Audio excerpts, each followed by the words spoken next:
picked this background for a Game of Thrones discussion? Clearly I had a last-minute change of heart because this is not at all fitting.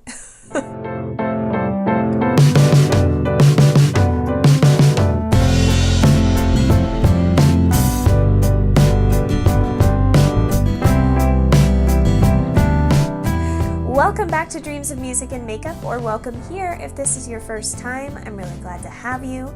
Consider subscribing if you are into beauty videos. Today we're doing something a little bit different. We are talking about an HBO show while doing makeup. What I thought about the finale of Game of Thrones and all that sort of thing. It's a show I've been invested in for some time, so I have some strong feelings about it.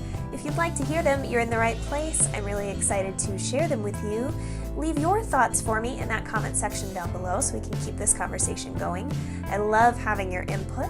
And if you are excited to see me apply this makeup look, I'm not walking you through it, I'm gonna be completely honest with you, but I will list all of the products for you in the description box down below. If you are interested in something and it does get glazed over, you'll find it there. Today we are discussing something that is literally on HBO, so let's just take a moment to maybe reevaluate who's in the room before we continue watching this video.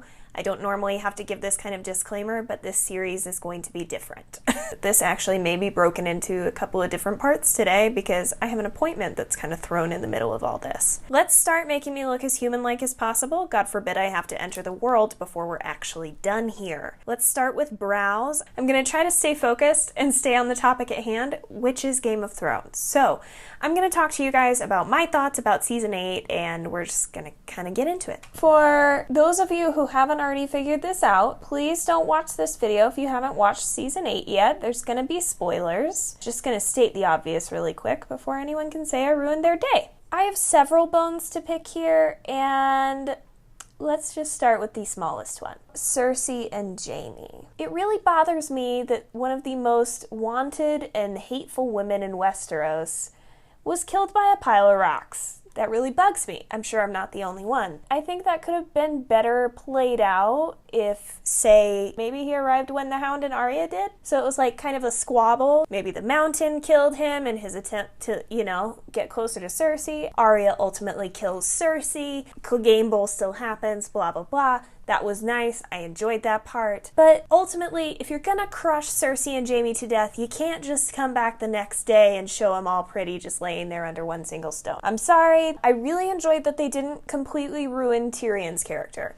Let's talk about a little bit of a bright side here. I feel like he did stay pretty true to himself till the end. Back to the rest of his storyline later because that ultimately is kind of the conclusion of all this. But moving back to some more relationships and stuff, talking about Jon and Dany. I know some people had complaints about their chemistry on screen. I mean, for the amount of screen time we got with them, I didn't really have any weirdness there, but I think that while it was poetic how it went out, I don't think that final moment with her dragon should have played out that way.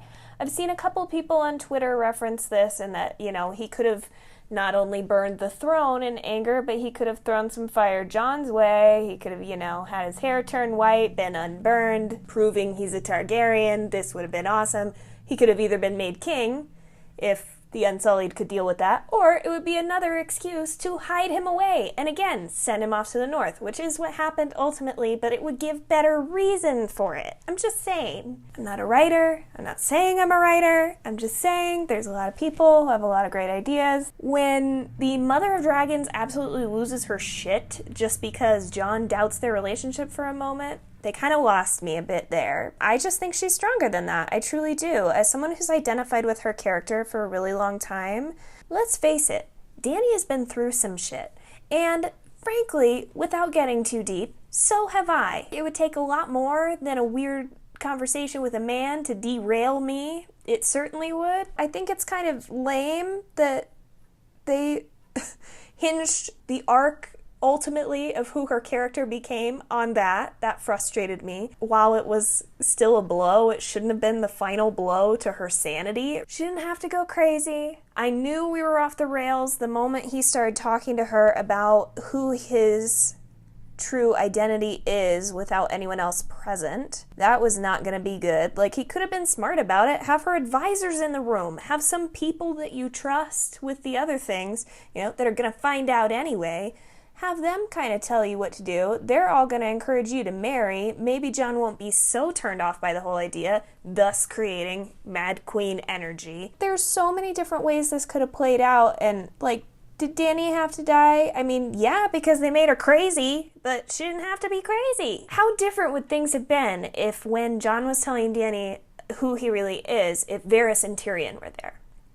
It would have gone so differently. I don't know what would have happened, because it's something that we can't know now, which is frustrating. But as someone who's survived a lot, and Daenerys, who has survived a lot, we've watched her survive a lot, and she's been through more than we saw. I don't think that was true to character. I really don't. Make it seem like she's gonna do all kinds of things for their world, and then just hit her with crazy. I don't get that. Arya's arc I really enjoyed. I'm talking about everybody while I do my brows. Let's move on from brows. Lord almighty. I don't know where Drogon went with his mama, but I hope he's happier. I hope he's laying dragon baby eggs somewhere, because, you know, the world does not need to be rid of dragons, though it is in its normal state. Let's move on to some face products so I don't look like a total crazy person.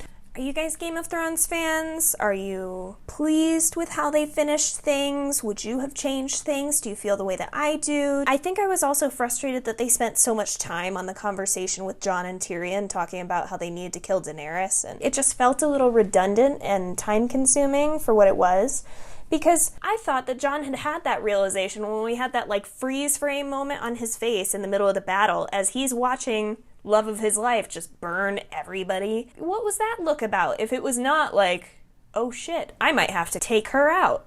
Like, what was that look if not a moment of realization? I mean, I guess they're still playing off the Ned Stark thing where he's just faithful to the death. I don't know, even if she's crazy, but I don't feel like that's very true to Ned Stark either. If things went wrong, he would have done the right thing. I really enjoyed what they did with Sansa, how they made her queen in the north. That was well deserved, and I thought that was really, really well done. I loved her dress in that final scene. Bran is king. Love me some Tyrion. We already talked about that.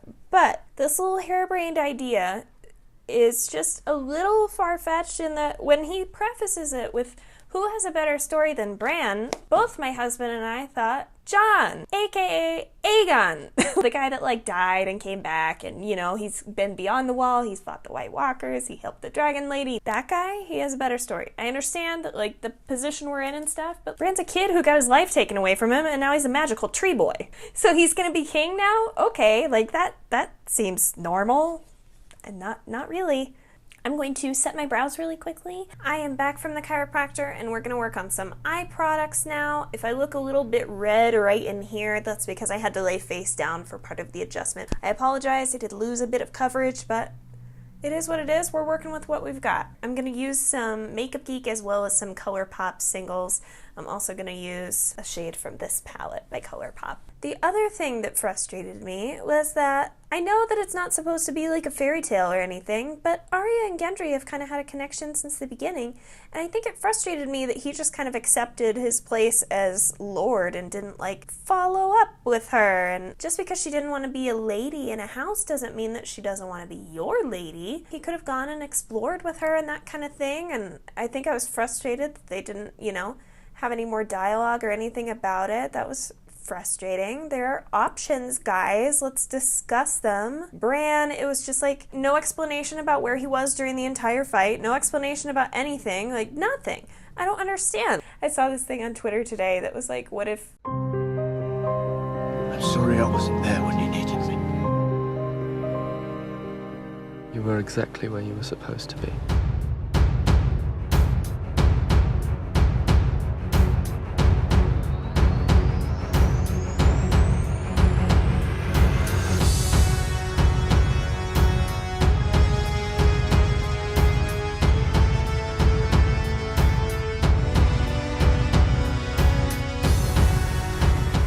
My gosh, that would have been awesome. That would have been, I mean, that wouldn't have been very Game of Thrones-ish to do it the way that they had edited it together, but it was a good representation. If the whole point of this was just to show that power corrupts, then why are we giving all of the power to the one human that possesses so much power already? Bran! I understand that they're not doing the whole, like, succession by birth thing, which is great, you know, they needed that change to happen, but I don't know. It would have made sense in my mind for Bran to become, like, Master of Whispers or something like that, because he already knows so many secrets. If he's just the guy with all the information, like, that's cool, but he's got no people skills, that would be fine. That would be understandable. You know what I mean? Like, it just seems ignorant to the entire plot of Power Corrupts that the guy who exists outside of time, who isn't even a person, is now also king and running everything. Circling back to the Jaime and Cersei storyline and how that wrapped up, I think what bothered me the most about it, for lack of a better analogy, it almost seemed like an addict ODing and dying, like within their own context. He's addicted to Cersei like a drug, but she's not a positive thing for him. He started to become this person that he should be, that he wants to be, and all this stuff. You know, they didn't have to crash and burn that little, like, character development he was doing. Maybe he had a moment and he's going to Cersei because he loves her and he's panicked, and then it changes. Maybe he tries to attack her and take her out because he thinks it will save everybody and get stopped by the mountain. So he gets, you know, killed trying to do the right thing. Or he dies trying to get to Cersei. But no.